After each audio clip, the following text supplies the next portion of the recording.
Gimana? Contoh, dormant account. Dormant account, saya akan tarik data. Dormant account saya contoh 100 juta. Kita cek di FTP, bisa nggak cek di Forte kamu dormant account? Bisa nggak? Di Forte bisa nggak dormant? Kelihatan nggak kapan dormantnya? Harusnya kelihatan, karena kemarin saya presentasi katanya kelihatan. Coba, kenapa ini nggak seragam? Kelihatan nggak? Kelihatan kapan dormantnya. Kalau orang sudah dorman di atas 2 tahun, menurut ini orang lupa nggak? Lupa. Kamu datang, kalau kamu pintar ngomong, gampang closing nggak? Gampang. Nggak akan ada begini. Kalau saya jadi kalian, saya akan buat begini. Hari ini saya taruh 100 juta di tabungan. Nih, tabungan ya. Kalau dia ini lupa sampai 10 tahun, total bunga yang didapatkan itu berapa? X. Kalau kalian pindahkan namanya sebuah produk ini cermat, kita ini referral, tetap ini adalah produknya partner. Kita buat contoh, cermat minimal 20 juta bisa? 20 atau 25? 25. Hitung, bunga deposito kalau 25 juta itu berapa?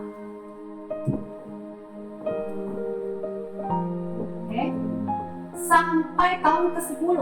Kalau saya pasti hitung manual gini ya, tahun pertama kan 25, tahun kedua 50, tahun ketiga 75, tahun keempat 100, tahun kelima 125, tahun keenam 125, oke, sampai 10 tahun. Gitu ya. Tapi bunga deposito untuk 25 juta besar nggak? Kecil. Berapa? 2,25. 2,2 sekian ya, gitu ya. Oke, kasih dong itu semua nih depositonya berapa bunganya? 25 juta kali 2,2 itu S. Di sini Y. Kamu total semua. Pertanyaan saya, kalau ini dipindahkan ke Jerman dengan 125 juta ya total bayar, kalau terjadi sebuah resiko, dia dapatnya berapa? 175. Betul? Berarti ini apa? 50 juta. Setuju? Tahu total aja ini sama ini pasti ini bisa. Kalau dia mati, nih kadang-kadang nasabah, bagusnya produk ini kita nggak pernah tahu, kita tidak pernah tahu ada resiko apa tidak. Tapi kalau terjadi sebuah resiko, contoh nih, ini efek psikologis. Tahun kedua, ketika terjadi sebuah risiko kepada bapak baru bayar 50 juta. Tapi uang yang keluar, dia mulai mikir nggak? Kok dapatnya pakai? Aku cuma mengeluarkan 50 juta, kok dapatnya 175 ya? Mulai mikir nggak? Mikir. Selalu menjadi halangan cuma satu. Ketika nasabah tanya, loh, itu aku nggak punya duit segitu. Maksudnya kalau tiba-tiba saya butuh gimana? Benar nggak? Ajarin namanya dibagi. Ini kalau contoh dia punya dorman 100 juta mungkin berat, tapi kalau dormannya mungkin dia punya deposito di bank lain, kamu harus KYC. Pak, kalau boleh tahu Bapak total dananya berapa yang saat ini yang nganggur? Gak usah semua Pak, 20-30% aja dialokasikan dengan ini. Terjadi sebuah resiko dengan uang terbatas dapat hasil yang tak terbatas, mulai mau nggak dia? Makanya jualan produk ini jangan cari orang kaya, karena sama inflasi sama dia muter barang kagak nutut. Carilah market orang yang duitnya tidak yang terbatas tapi pengen dapatnya nggak terbatas. Nangkap? Itu caranya Bapak Ibu semua. Ketika nanti nasabah tanya, kalau tiba-tiba saya butuh bagaimana? Kita jawab, Pak, seperti yang tadi saya katakan, kalau boleh tahu total dana Bapak kira-kira nganggur berapa? Jangan semua Pak, karena ini memang kita alokasikan jika tidak terjadi sebuah risiko. Dan memang Bapak kalau kita lihat ini udah dorman udah 2 tahun, berarti uangnya nggak dipakai ya Pak. Kalau memang ini nggak kepakai terus dan memang diendapkan sebagai tabungan, dapat bunga lebih besar dibanding deposito. Tapi kalau misalkan terjadi sebuah resiko, dan itu terjadi di tahun pertama, kedua, dan ketiga, dapat UP-nya besar loh.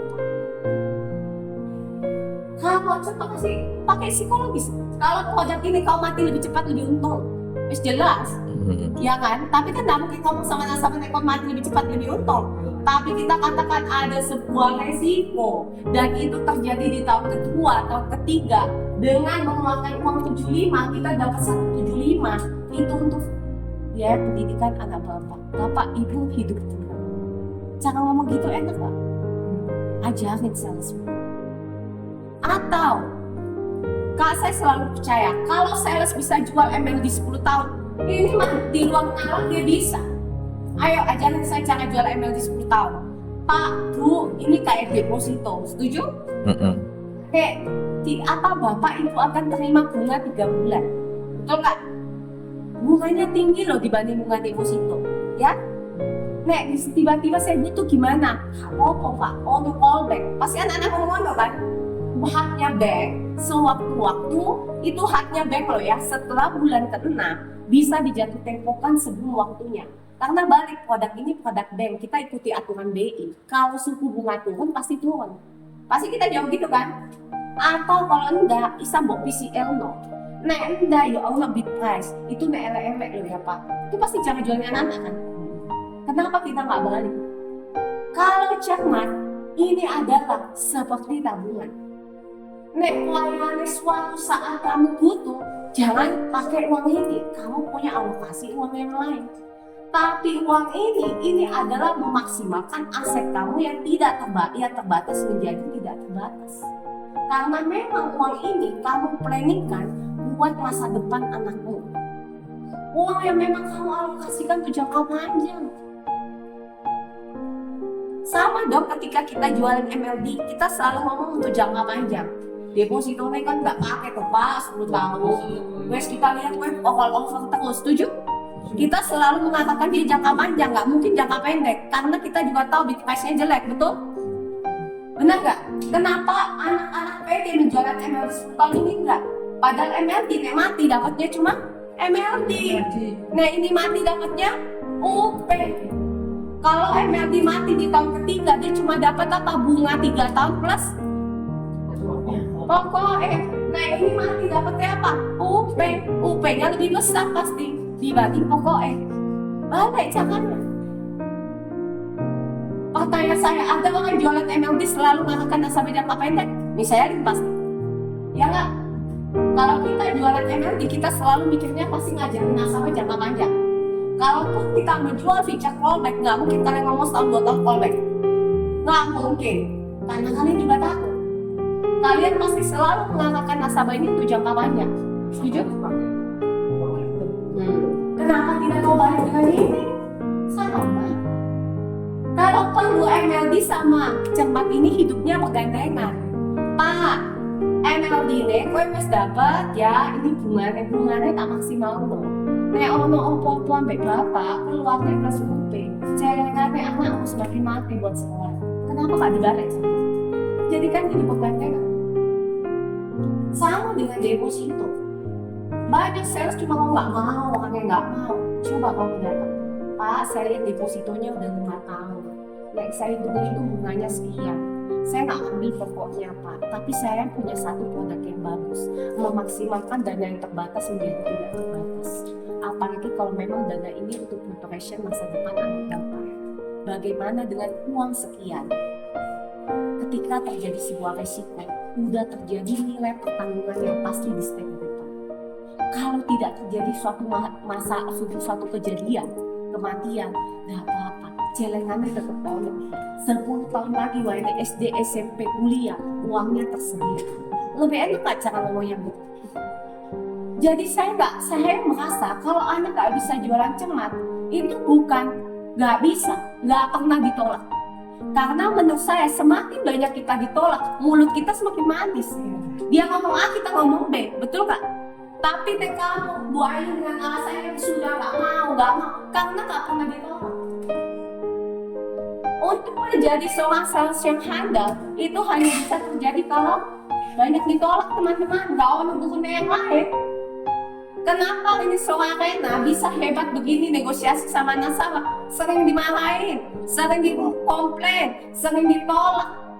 Itu yang menjadikan kita pintar, bukan? Tapi nih anakmu cuma isinya, yo pergi ketemu orang yo angel, ini ya ini, alasannya kebanyakan. Kalau saya jadi bapak ibu, saya akan bilang sama anak-anak itu, ayo nak, kita lagi punya sebuah permainan, kita lagi cari harta karun. Di dalam dunia domain account 100 juta, banyak harta loh di situ.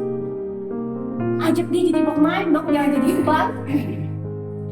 Kita coba ya, jadikan ini tantangan, bagaimana mengubah harta karun ini menjadi harta yang lebih luar biasa. Caranya gini, pulang dia dulu ditolak, gak apa-apa, kenapa yang ditolak? Alasannya begini, review baru, besok coba lagi. Kalau kalian tidak mengubah mindset kalian, sampai jelek juga gak akan closing. Karena menurut saya produk ini persis dengan MLD. Kalau orang mau MLD, harusnya logikanya dia mau cermat. Sama, bagusan ini ada UP. Kalau kalian ngomong takut uangnya dipakai, apakah sama MLD? Sama. Kamu kalau PCL kan bid price juga ada resiko, bukan? Nah MLD orang mati susah transfer aset, ini mati UP langsung keluar. Nangkep ya? Kalian cari MLD sama nggak? Cara kalian lihat ngincer orang yang nggak pakai duitnya, setuju? Setuju nggak? Apa bukannya sama? Sama kemarin kalau di Sumber saya nggak pakai cara yang dormant account, tapi saya dari deposito yang sudah di atas 3 tahun. Jadi saya bilang, kamu cari deposito yang sudah di atas 3 tahun. Kalau udah di atas 3 tahun, dia kan all over terus kan? Udah kebiasaan. Kamu datang ke nasabahnya. AI susu, mungkin ini bisa kita tempatkan cermat. Kalau dengan deposito 10 tahun, begini bunganya.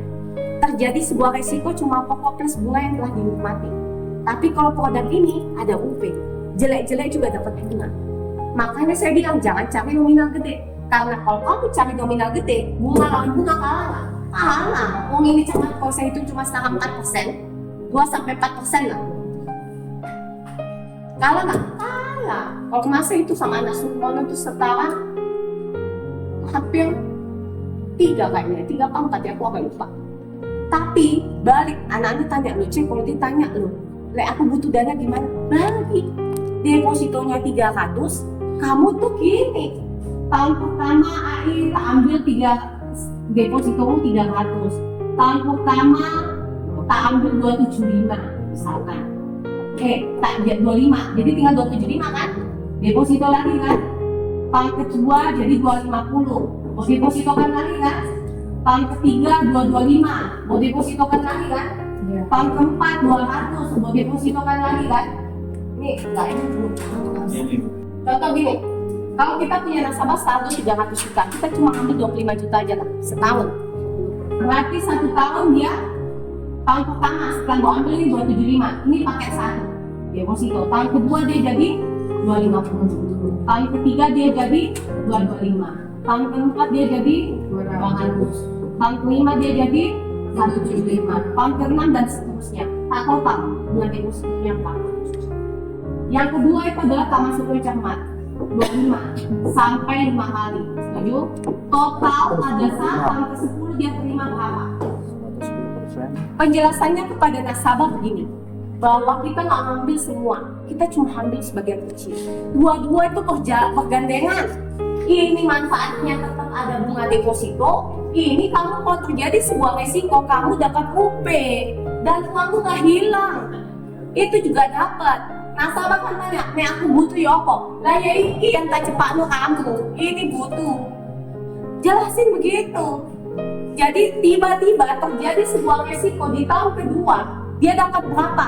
Bayangkan dia dapat 250 pokoknya plus total bunga, setuju?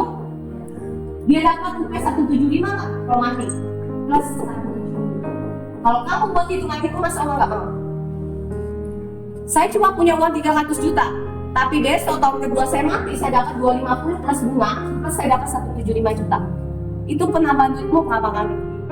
Makanya dari tadi saya ngomong, kalau jualan produk ini jangan cari orang kaya, cari orang yang punya uang terbatas untuk mendapatkan hasil tidak terbatas.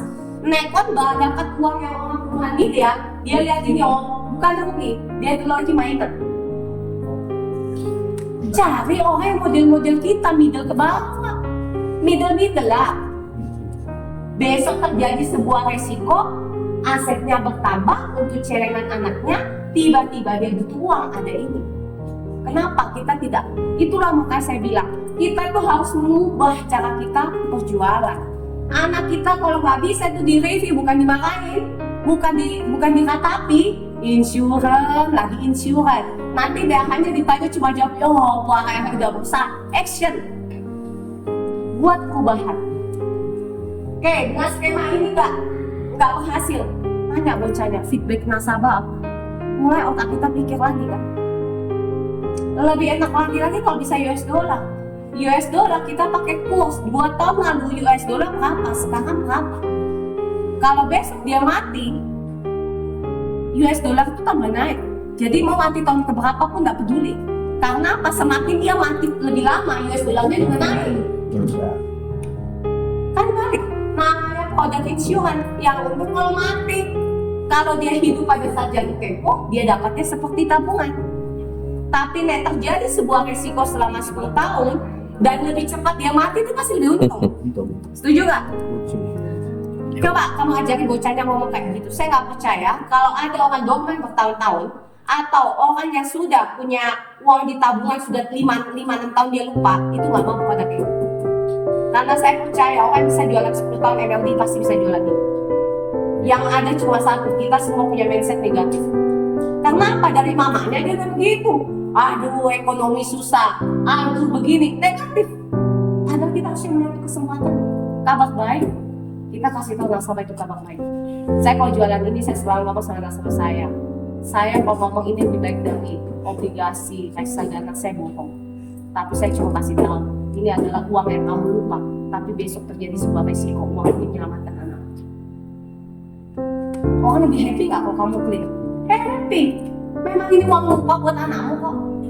Nah ini dinikmati sama kamu, itu memang namanya reksadana. Tapi ini dinikmati buat turunanmu yang kamu sayangi dan kamu pengen hidupnya enak, itu namanya insurans. Nih ada orang konsepnya dibolak-balik, itu salah. Gitu ya. Oke, mungkin itu sih.